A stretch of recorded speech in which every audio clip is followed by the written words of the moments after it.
of your money. I'm Mitch Goldberg, but hey, you probably know that already. Thank you so much for joining me. This show is the place you go to learn about personal finance, investing tips, business, and other pertinent subjects. We normally do a summary of the day, how the stock market went today, the big stories of the day, and then I work in a little bit of information, knowledge, wisdom about investing or personal finance, credit repair, all those things that are important to you. I'm going to skip the introduction because today I have a special guest. Her name is Dana Mantilia of Identron. She is a cyber security and ID theft expert, and she has made a life for herself of saving people from the bad guys out there in the internet. And she does all these great projects and all these great content, but she's a wealth of information, and I watch all of her content because I learn from it all the time, and I've seen her so many times sharing this stuff. So I thought it would be a great idea to have her as a guest on my live stream and help share some knowledge with my viewers. So what I'm going to do is I'm going to run the introduction real quick, stick with me for a minute, and then she's going to come right into the screen. So stick around.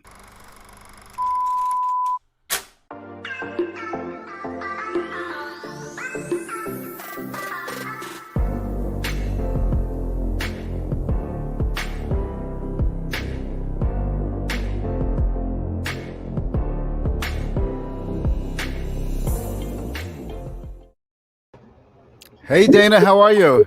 Hey, how are you? It's all good. Thank you. It's great to see you. Great to have you on my show. I call it a show. It's a live stream podcast, but I love doing this stuff. I'm having so much fun with this. It's incredible. That's great. Well, thanks for having me. Thank you. And so just so everyone knows out there, I've seen Dana's material on LinkedIn. We're connected on LinkedIn, but I first found out about her because she was actually interviewed in a live stream by other people I know who are friends of mine, and I love her message. I love the way she teaches her message. She creates all these great, snarky, very clever videos. I guess she has an account at the Party City or someplace because she has all these cool props and stuff. So, Dana, welcome. Tell us, a little bit about yourself, and then I'm going to get into some questions. All right, great. So my name is Dana Mantilia, and I am the founder of Identity Protection Planning, and we have a product called Identron, which does monitoring, credit monitoring, all that kind of jazz. But what I really do here on LinkedIn is try to help educate people about identity theft protection and cybercrime awareness, because it's a big problem out there. I would say it's probably the biggest threat to the economy. Mm-hmm. I would. And I know that, we could talk about inflation and currency and trade wars and all that, but everything we do is internet based. And even if you're going into a store, there is still some level of internet based transaction, right? Mm-hmm. So yeah, and I got to tell you too, I'm also studying right now about the addiction to these social media platforms, and it is startling. So I'm going to be putting together a program specifically for parents that addresses that, because it's crazy. They say that Facebook knows more about you than your family does just by the number of likes, what you like on there. Crazy. I was going to ask you this question. Where is that question? I was going to say, overall, is social media a benefit or not, or a bad thing for society? Well, I think, we have to. I was actually going to ask you. You beat me to it. Oh, do you want me to answer now or no? I want to wait. Sure, go ahead. Fire it. Yeah. Okay. I think we have to really realize that technology's been involved with human interaction forever, right? So it started with the radio, then the TV, the computer, and now social media platforms. That's the new technology. And whether it's good or bad, what we have to all remember is we need to keep interacting as human beings, because the social media platforms are so addictive in different ways. Like if you go to Google, or if I go to Google and I type in something and you type in the same question, we're going to probably get different answers. That's a little startling when you think about that. I never thought of that.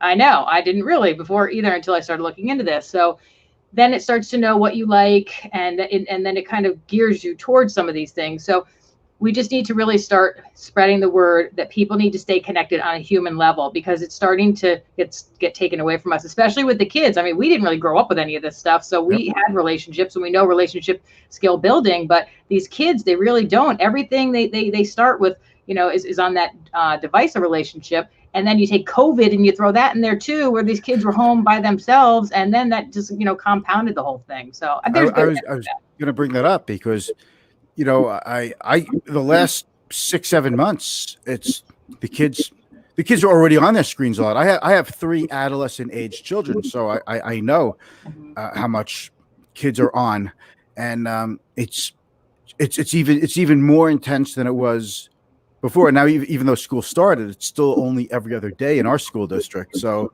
what do you think they do on the days when they're in virtual school? They're still on their screens and they're on their phones talking to their friends while the teacher's giving the lecture on the screen, although you have to run in there and interrupt them. But that's what I do. It's my job as a parent. How do we help our kids with ID theft and teach our kids about what information they put on, into the ether? Well, the best thing is to start these conversations as young as you possibly can, because they're always easier when it's part of the, the daily conversation or the nightly conversation or whatever it is, and versus starting with maybe like, let's say a 16-year-old kid. Now we're going to start talking about what you should be posting and what you shouldn't be posting. That's a little late, but it's still always a good time to start the conversation. Better late than never. Yes. And then they need to understand, as much as they think Snapchat goes away, it just disappears. It's not disappearing. If it goes on the internet, it is going to be on the internet. And they need to understand what they're sharing, the level of appropriateness with what they're sharing, even in their private groups that they have, is not a good idea. Definitely not a good idea. So that's what I would start with, is just having the conversation that once it's out there, it's out there. And then also, even though you think it's in your private group, it's not private in your private group. So they tend to put some more inappropriate things out there in the and any kid could share it. And then that's that it. Happens a lot. And then that's that. Yeah. I have to say, we had about a year and a half ago, we had a suicide in our local middle school due to cyber bullying, and stuff got out, and it's it doesn't get more awful than that. But that's what it comes to. So my wife and I are always on top of the kids, selling none of this, none of that, none of that. It's always there. The teachers tell them, but kids, you know how they are. They need to hear it over and over and over. Yep. Right now on Netflix, there's a really good show. I just literally stumbled on it, and I was so happy I did. It's called The Social Dilemma, and I don't know how long it's going to be on there for, but it's on there now, and it's very startling. But I definitely suggest that parents take a look at that if they get a chance to, because it's got lots of good information on it and lots of information about that whole addictive thing that I was talking about. I'm looking forward to that. So please let me know when it's out so I can it's share out it. Now. Yeah, it's out now. No, your program. Oh, my program. So I can share it with my tribe. When as soon as it's out, I'd love to know. And what about seniors? Because I find, like, for example, seniors go to the doctor's office, and when you fill out the forms, the doctors ask you to fill out your social security number. And I'm like, there's no reason for them to have your social security number. It's just one more time of putting that number out there on a piece of paper. How do you deal with, how do you work with in your speaking engagements? What do you say about protecting seniors? Well, a lot of times when I'm doing something specifically with, let's say, one Medicare advisor, and we're doing the individual recordings, I try to break it down so it doesn't get too overwhelming, because just like us, seniors, as soon as they start getting overwhelmed, they just shut down. So try to start talking to them about gathering their important documents around their home so they know where everything is, make sure somebody else knows where it is. And then also same thing with paperless statements, because if something happens to somebody and they have a paperless statement and nobody knows that account exists, that's not good. I also think that, they're very nice. They like to talk to people on the phone. So we really need to make sure that even if they get a phone call and it says it's from the IRS and it comes up on the caller ID, it's not. It's definitely not. Government agencies are never going to call on the phone. The IRS never calls. Nope.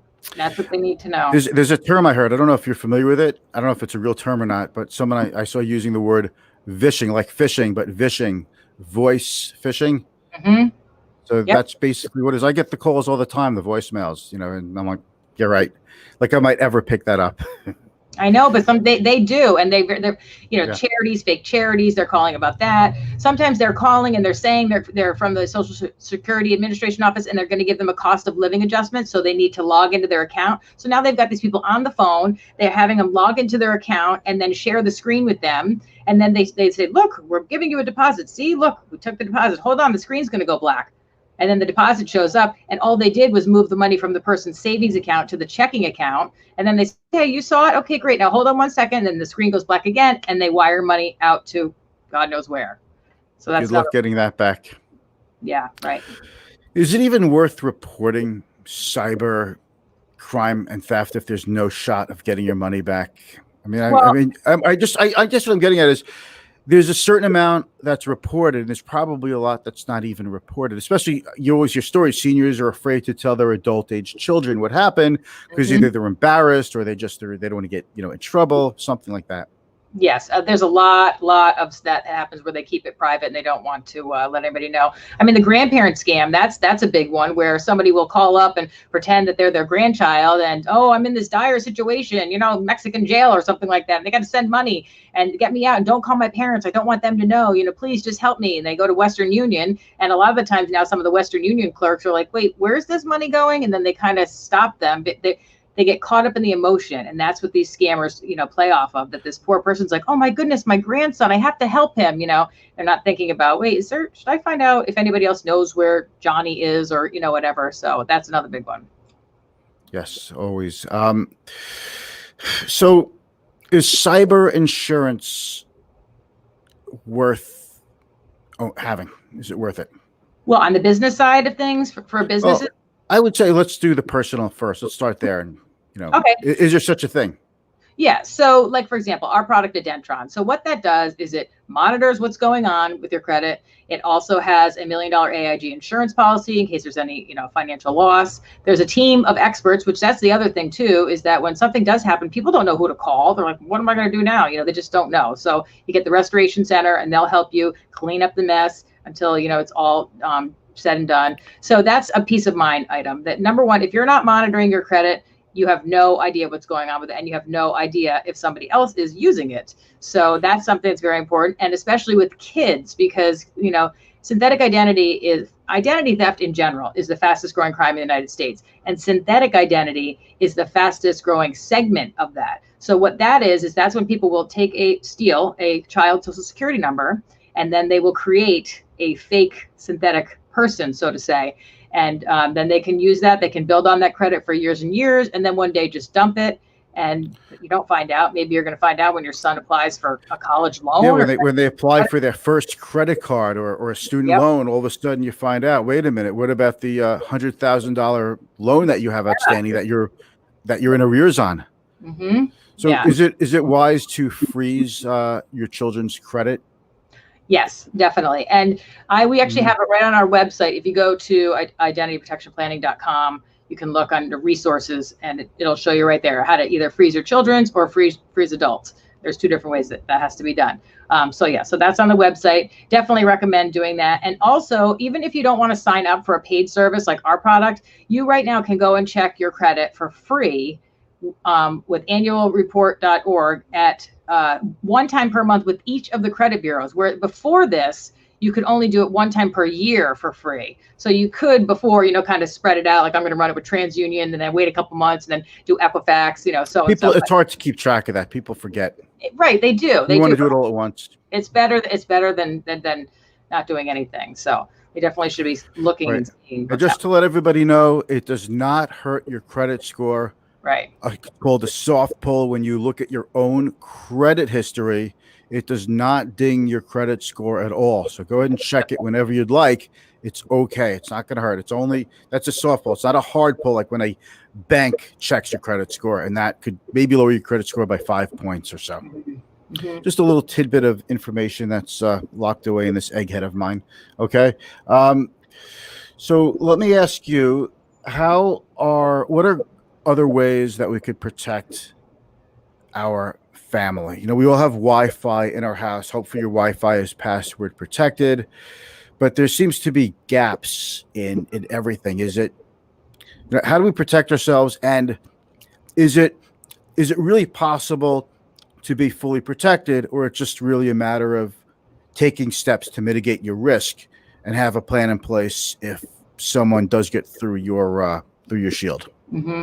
Yeah, we're doing mitigation here. There's nobody that can say I'm 100%, because even if you were 100% vigilant in every single thing you did in your life, the number of data breaches that have occurred in this country is absurd. There's already been over 4 billion pieces of information that have been involved in data breaches, and that's out of your hands. So that's the problem, is that not only do we have to be mindful of what we're doing, it's also what's happening with some of these, companies that are getting hacked into.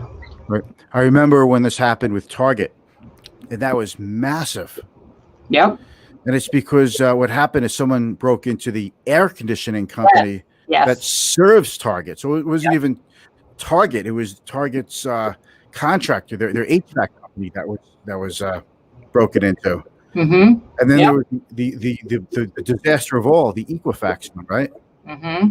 Yeah, that really affected 1 out of every 2 Americans. So there was a lot of information in there. I mean, obviously, social security number, name, address. If you had a credit dispute, some of that was taken out of there. So that was a big one. Anthem was another big one too. A lot of medical information, medical records were taken. That was a few years ago too. So. I remember that. I mean, if you just bring them up, you're like, I remember that one. I remember that one. Then you realize, wow, there were a lot of them. Mm-hmm. Yeah. Okay. So, and the one thing I would definitely say, I always say, let's start at the basics. The one thing, what we all need to do is passwords. Focus on passwords, because everybody has the same password for the same, million thousand years. And here's one problem with that, because most of our usernames for accounts are our email, right?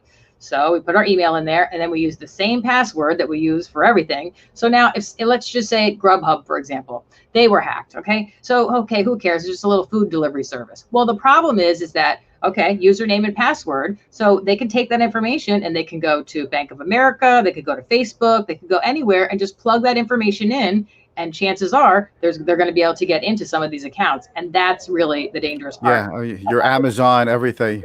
Yep.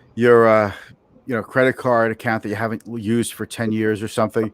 Mm-hmm. But I always go crazy when, because my clients have the ability to see their accounts online with me. And when they give me their user ID, it's like their first initial, their last name, and the 6 digits that make up their date of birth. Right. I know you're trying to do something that you can remember, but you shouldn't even be putting that in the user ID, No. Or they have that and the last 4 digits of their social security number. I'm like, we're not using that. Yeah, and I also always tell financial advisors, you need to make sure that you tell your clients that you're going to know if you email a login, you're not going to send a login request change via email, because that's another thing too, is that they'll make up something look just like it's coming from their financial advisor, and they'll say, we need you to log in here and just update your account information. So you'll click it, log in, and now they've just captured your login information. Right. So phishing scam, or people get emails all the time. I mean, in my industry, we go through a lot of training. You don't open up PDFs or things like that you weren't expecting. The big thing now, I think, is all the Facebook Messenger messages that people are getting. People, it's like it's day and night. And I told somebody who sent me something. I know it wasn't them, but I'm like, if people are sending this and you know about it, then it's really up to you to let everybody know that this happened. Mm-hmm. And people kind of ignore it and say, oh, it's no big deal. Right. Yeah, exactly. It is a big deal. And speaking of that too, Facebook, I always tell people, stop taking the Facebook quizzes, because one of the things all these platforms are trying to do is they're trying to extract every ounce of data about you. And, if you sometimes take a look at some of those questions, personality questions, we're going to figure out if you were a dog, what kind of dog you would be. And some of the questions that are in there are often sometimes the security backup questions to some of your credit card accounts and your bank accounts. So just keep that in mind. What's your childhood best friend's first name? Yep. What was the name of your dog when you were a kid? Mm-hmm. Yeah, all this information that people just innocently put it out there. Okay, we're going to do something now. We're going to shake things up. All right. We're going to do what I like to call the lightning round. But first, I just, what, I want to do one thing real quick. I want to put your website up. Okay. I wasn't forewarned about this lightning round, so you need to go easy on me. Well, that's the whole point. It's a surprise, and I ask you very embarrassing personal questions. No, I'm not kidding. I would never do that. Don't you worry. But just the thought of like, the hell is this guy going to ask me? It's just the best. I love doing that. So this is your website. Everyone is a potential identity theft victim. Up here is the Identron versus LifeLock. Imagine, LifeLock has done a great job in marketing, but you've got that and the $1 million protection policy. So there it is. So everybody go check out identron.com. And we're going to now stop the share screen. Okay. So let me get ready with my questions for the lightning round. All right. So hold on 1 second. That was funny. Let me do that again. It was fun. Yeah, I'm having so much fun with this. I'll do one more. I'll do another one. You ready? Show me the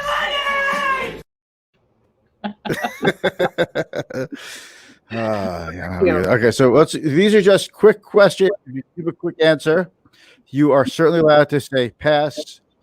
The lightning round this is all about education. Okay. We already asked one, is it having a complete cybersecurity protection a real or an illusion? We already addressed that. How did you get into this field? Well, actually, I've been in the car business my entire life. We have a Ford dealership, and I've been running that for over 20 years. And then about 2014, wanted to open up an insurance agency so we could offer insurance. So did that. And then 2017, wanted to offer identity theft protection and couldn't find any products that we could really offer. So we created our product with a software team in California. And then we created a platform after that where, financial advisors or insurance agents or whoever has a pool of clients that they want to offer, they can offer identity theft protection too. So that all being said, then what happened was I wanted to start doing some videos, some educational videos.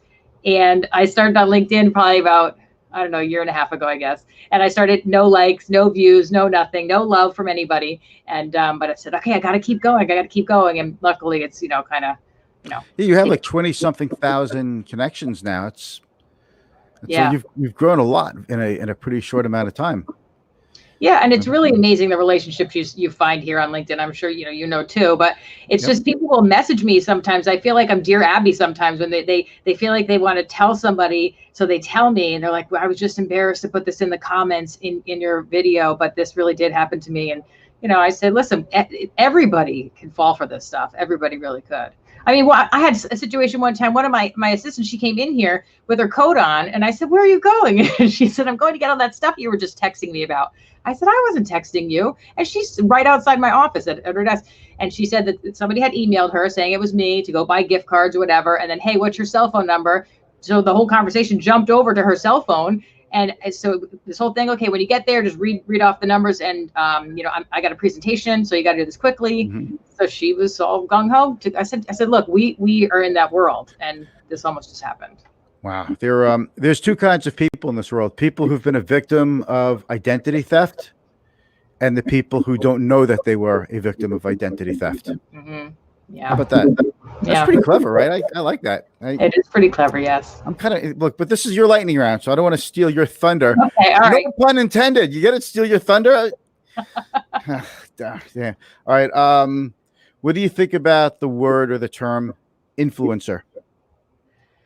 I think that could be a good thing or a bad thing. I mean, I think some people just use it, because they want to have their face out there and, become famous, or at least think that they're famous because they're out there. I do think it's a new marketing that everyone's going to have to learn to deal with, because people become famous or popular for different reasons. And I think it's an opportunity for some of these kids, these YouTube, that follow all these makeup people or whatever they do. And I mean, my stepson, he follows all these guys that do the stupid stuff, so I guess anybody can be an influencer, so to say, but it's good if they try to do it with some good reasoning behind it, or some helpful reasoning behind it, that they're trying to help the world become a better place. Okay, so it could be a force for good, it could be a force for evil, hopefully for good. Mm. My kids probably watch the same silly stuff that your kids watch. Mm-hmm. I forget the name of the YouTube channel. Darn it, they're really popular. These guys in Texas. Yeah, I don't know. I don't know any of these things. So once in a while, they're like, "Oh, look! Show me these videos." I'm like, this is I watch with them, and some of it's actually really good. It's like really high quality too. Mm-hmm. Okay. What social stigma does society need to get over? What social stigma does society need to?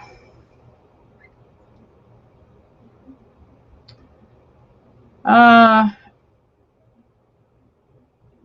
think something along the lines of how we need to get over the stigma of how divided this country is right now, and somehow, if we could get over that, I think that would be the first step towards bringing everybody back together. I love that answer. It's a big challenge. I love that.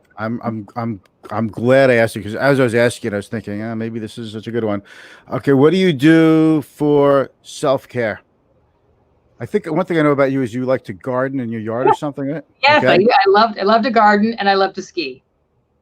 Oh, awesome. I love to rollerblade. Oh, that's impressive. I know. I'm in my 50s, and rollerblading went out in 1990, but I'm bringing it back, and you can't believe how popular it's gotten. There are rollerbladers now all over the place when I rollerblade. So yeah, I just feel like I have to say that to defend myself. Just I'm very defensive about it. Okay, and is there a charity that you are involved with? Oh, I'm not involved in any charities right now. That you like to support, that has a special place in your heart? Oh, I have a few special places in my heart. I think St. Jude's. That's an important one. That's wonderful. The most wonderful one in the world. Yeah. So that's what okay. I'll take it. And last thing, you have anything on your bucket list to do this winter? Well, hopefully go skiing, but that's not. I mean, I've already done that, but I don't know. I've never tried snowboarding before, but I don't know if that would work out so well. So you have to wear like hockey pants to go. That's what I hear, because they're fall a lot. Yeah, different outfit. I don't know. That's a good question. I guess it would just be learning a new skill. Wait, have COVID being gone? That would be good. Dealing. I can in my mind say, okay, this winter COVID's going to be gone. So my bucket list is that I'm going to have a nice, normal experience at a restaurant. Wouldn't that be nice? Mm-hmm. What are the restaurants? Because we have all this outdoor dining going on Long Island. I'm sure it's going on where you are too, but it's getting cold already. Yeah, we have indoor dining now and outdoor dining, but indoor dining is only 25%. So I don't know what these poor restaurants are going to do when it does get cold. Maybe they'll become all internet cafes, and then do what they have to do. I don't know. I'd like to thank you so much for your time. I really enjoyed this, and I really learned a lot. It's fun.